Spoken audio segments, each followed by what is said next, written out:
Thy word is a lamp unto my feet, and a light unto my path. Good morning. Welcome back to our chronological Bible reading. I'm Ray Reynolds, the minister of the Somerville Church of Christ, and we are reading chronologically from Genesis to Revelation this year. And we're glad that you've joined us as we now start today the book of Judges. So grab your Bible, get you a notepad or a journal of some kind, take some notes as we go along, and it'll truly bless you in your daily walk. Let's begin Judges chapter 1. Now after the death of Joshua, it came to pass, the children of Israel asked the Lord, saying, Who shall be first to go up for us against the Canaanites to fight against them? And the Lord said, Judah shall go up. Indeed, I have delivered the land into his hand. So Judah said to Simeon his brother, Come up with me to my allotted territory, that we might fight against the Canaanites, and I will likewise go up with you to your allotted territory. And Simeon went with him, and Judah went up, and the Lord delivered the Canaanites and the Perizzites into their hand. And they killed 10,000 men in Bezek. And they found Adoni-Bezek in Bezek. They fought against him and defeated the Canaanites and the Perizzites. Then Adoni-Bezek fled, and they pursued him and caught him and cut off his thumbs and big toes. And Adoni-Bezek said, 70 kings with their thumbs and big toes cut off to gather scraps under my table, as I have done, so God has repaid me. Then they brought him back to Jerusalem, and there he died. Now the children of Judah fought against Jerusalem and took it. They struck it with the edge of the sword and set the city on fire. And afterward, the children of Judah went down to fight against the Canaanites who dwelt in the mountains, in the south, and in the lowland. Then Judah went out against the Canaanites who dwelt in Hebron. Now the name of Hebron was formerly Kirjath Arba, and they killed Sheshai, Ahiman, and Talmai. From there they went against the inhabitants of Debir. The name Debir was formerly Kirjath-Sepher. Then Caleb said, Whoever attacks Kirjath-Sepher and takes it, to him I'll give my daughter Asa to as wife. And Othniel, the son of Kenaz, Caleb's younger brother, took it and gave it to his daughter Eshka as his wife. Now it happened that when she came to him, she urged him to ask her father for a field. She dismounted from her donkey. Caleb said to her, What do you wish? So she said to him, Give me a blessing, since you have given me land in the south. Give me also springs of water. And Caleb gave her the upper springs and the lower springs. Now the children of the Kenite, Moses' father-in-law, went up from the city of Palms with the children of Judah into the wilderness of Judah, which lies near south near Arad. And they went out and dwelt among the people. And Judah went with his brother Simeon, and they attacked the Canaanites who inhabited Zaphath, and utterly destroyed it. So the name of the city was called Hormah. And also Judah took Gaza with its territory, Ashkelon with its territory, and Ekron with its territory. So the Lord was with Judah, and they drove out of the mountaineers, but they could not drive out the inhabitants of the lowland, because they had chariots of iron. And they gave Hebron to Caleb, as Moses had said. Then he expelled from there the 3 sons of Anak. But the children of Benjamin did not drive out the Jebusites who inhabited Jerusalem. So the Jebusites dwelt in the land of Benjamin until in Jerusalem to this day. And the house of Joseph also went up against Bethel, and the Lord was with them. So the house of Joseph sent men to spy out Bethel. The name of the city was formerly Luz. And when the spies saw a man coming out of the city, they said to him, Please show us the entrance to the city, and we will show you mercy. So he showed them the entrance to the city, and they struck the city with the edge of the sword, but they let the man and all his family go. And the man went into the land of the Hittites, built a city, and called its name Luz, which is its name to this day. However, Manasseh did not drive out the inhabitants of Bethshean and villages, Tanakh and its villages, the inhabitants of Dor and its villages, or the inhabitants of Ibleam and its villages, or the inhabitants of Megiddo and its villages. For the Canaanites were determined to dwell in that land. And it came to pass, when Israel was strong, that they put the Canaanites under tribute, but did not completely drive them out. Nor did Ephraim drive out the Canaanites who dwelt in Gezer. So the Canaanites dwelt in Gezer among them. Nor did Zebulun drive out the inhabitants of Kitron, or the inhabitants of Nahalal. So the Canaanites dwell among them, and were put under tribute. Nor did Asher drive out the inhabitants of Akko, or the inhabitants of Sidon, or of Alab, Akzib, Helbda, Aphik, or Rehob. So the Asherites dwelt among the Canaanites, the inhabitants of the land, for they did not drive them out.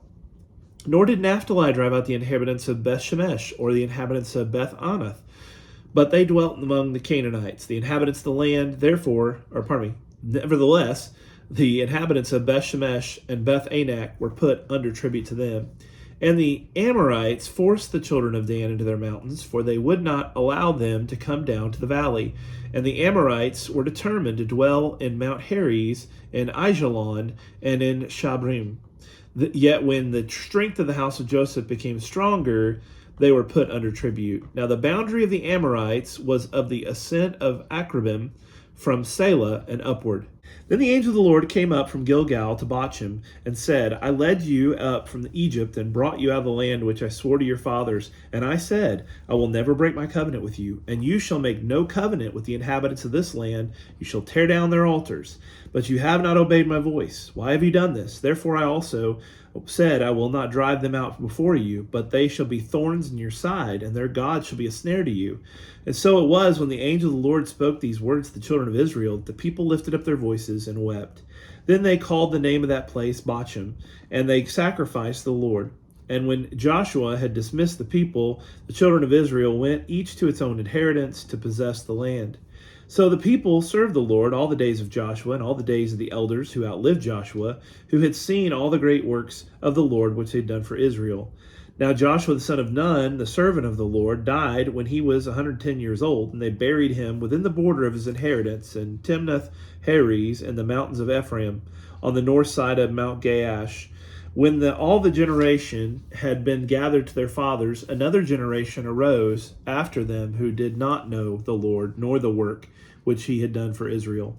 Then the children of Israel did evil in the sight of the Lord and served the Baals. They forsook the Lord God of their fathers, who had brought them out of the land of Egypt, and they followed other gods from whom among the gods of the people who were all around them, and they bowed down to them, and they provoked the Lord to anger. They forsook the Lord and served Baal and the Azarus.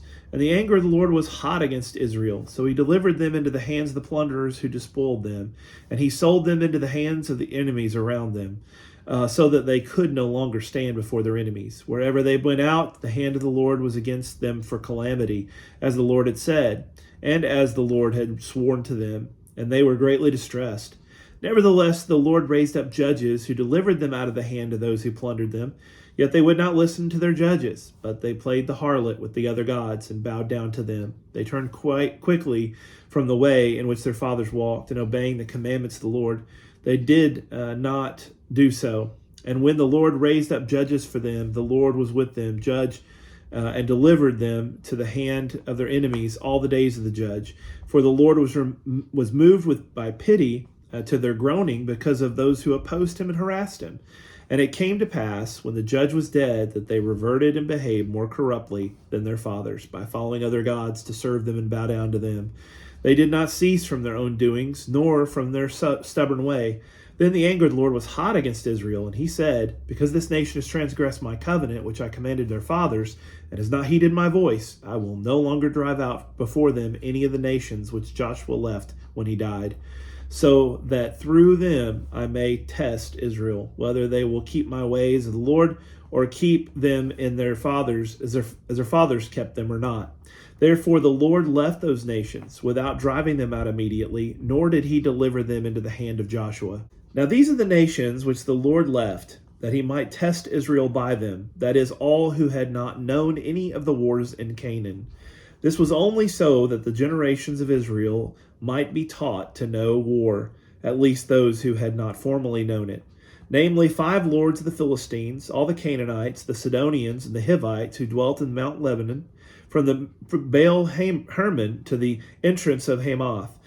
And they were left, that he might test Israel by them, to know whether they would obey the commandments of the Lord, which he had commanded their fathers by the hand of Moses. Thus the children of Israel dwelt among the Canaanites, the Hittites, the Amorites, the Perizzites, the Hivites, and the Jebusites. And they took their daughters to be with their wives, and gave their daughters to their sons, and they served their gods. So the children of Israel did evil in the sight of the Lord. They forgot the Lord their God, served Baals and Azarus. Therefore the anger of the Lord was hot against Israel, and he sold them into the hand of Cushan Rishathaim, king of Mesopotamia. And the children of Israel served Cushan Rishathaim 8 years. when the children of Israel cried out to the Lord raised up a deliverer for the children of Israel, who delivered them, Othniel, the son of Kenaz, Caleb's younger brother. The Spirit of the Lord came upon him, and he judged Israel. He went out to war, and the Lord delivered Cushan Rishathaim, king of Mesopotamia, into his hand, and his hand prevailed over Cushan Rishathaim, and so the land did rest for 40 years. Then Othniel, the son of Kenaz, died. And the children of Israel again did evil in the sight of the Lord. So the Lord strengthened Eglon, king of Moab, against Israel, because they had done evil in the sight of the Lord. Then he gathered to himself the people of Ammon and Amalek, went out and defeated Israel, and took possession of the city of palms. So the children of Israel served Eglon, king of Moab, 18 years. But when the children of Israel cried out to the Lord raised up a deliverer for them, Ehud, the son of Gera, the Benjaminite, a left-handed man. By him, the children of Israel sent tribute to Eglon, king of Moab. Now Ehud made himself a dagger. It was double-edged and a cubit in length, and fastened it under his clothes on his right thigh. So he brought the tribute to Eglon, king of Moab. Now Eglon was a very fat man. And when he had finished presenting the tribute, he sent away the people who had carried the tribute. But he himself turned back to the stone images that were at Gilgal and said, I have a secret message for you, O king. He said, keep silence. All who attended him went out from him. So Ehud came to him. Now he was sitting upstairs in his cool private chamber. Then Ehud said, I have a message from God for you. So he arose from his seat. Then Ehud reached out with his left hand, took the dagger from his right thigh, and thrust it into his belly. Even the hilt went in after the blade, and the fat closed over the blade, for he did not draw the dagger out of his belly, and his entrails came out. Then Ehud went out through the porch and shut the doors in the upper room behind him and locked them. When he had gone out, Eglon's servants came to look, and to their surprise, the doors of the upper room were locked. So they said, he's probably attending to the needs in the cool chamber.